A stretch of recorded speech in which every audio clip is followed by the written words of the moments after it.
I was nationally competitive at this, but then for some reason I just stopped.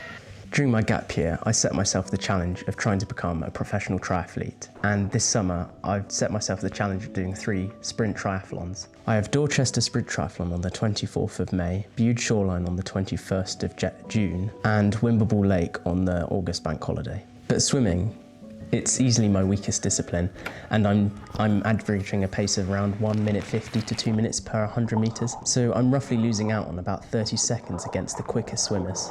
That's roughly 2 minutes in a sprint triathlon, and in an Ironman it could be up to 20 minutes. So it's a big problem when it comes to being competitive. So this is episode 2 of me trying to fix it and get back to the level I was when I used to swim competitively 5 or 6 years ago. Back when I was 13 and 14 years old, I used to swim in swimming galas for my school and compete in counties, and I even went to nationals 3 times. So I was a pretty good swimmer, I'd say. And I loved it. Swimming was part of who I was. After my competitive pool swimming career, I moved on to open water swimming, and to me that was even more fun. Just swimming in the sea in the summers and doing events such as Burr Island and Breakwater, if you've ever heard of those. And there was something about the sea swimming which was just so fun. I loved it, being in my own head and going for that distance. And I was in the best shape I think I'd ever been in, physically. But then in year 11, exams came. I was focused on my GCSEs and I decided to step back from swimming altogether. And after my GCSEs, I said to myself I'd go back to it, I'd start again. But enough time had passed in that it just felt strange to return, so I didn't. And then applications for medicine and studying A-Levels came around. And medicine's incredibly demanding in a way that it's hard to explain if you haven't been through it. So I didn't really have time to return to swimming like I wished to. And to be honest, when I was in the lower sixth, my first year at A-Levels, I tried to come back to swimming. I turned up to a few sessions with the long distance group that I used to train with, but then after a few, I just stopped turning up. Trying to find that old habit that I'd built over so many years was tough, and for some reason I just couldn't get back into the swing of it.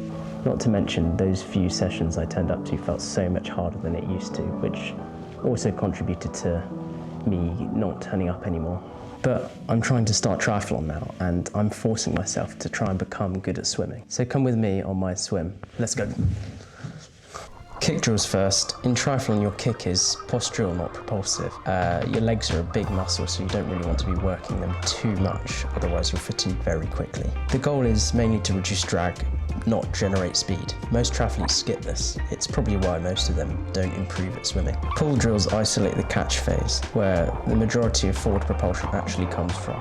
If your catch is wrong, everything downstream is compromised. I like to work my pulling drills by using a pull buoy, as this helps to reduce my kicking and focus mainly on the pull. I also like using paddles, as I don't have a coach for triathlon and I'm doing it all by myself. The paddles give me an idea of how my pull is and how I can correct it. Oh, and we are back. That was a good swim. I will pop my stats up on the screen for you, but I'll just explain a little bit as well.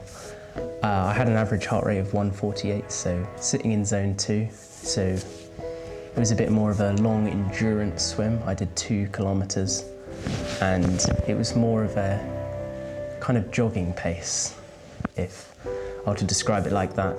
So I wasn't going flat out as hard as I could. I was trying to see what sort of pace I could do comfortably for a long period of time.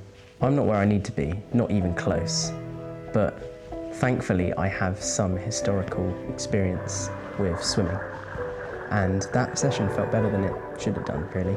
But my historical experience isn't important because it guarantees me anything, but rather because I know where I could be, and I know I have a threshold to which I can return to. I have a few races coming up, and I'm looking forward to them, but we have a little bit of work to do. I've walked away from this once already, and I'm not doing that again.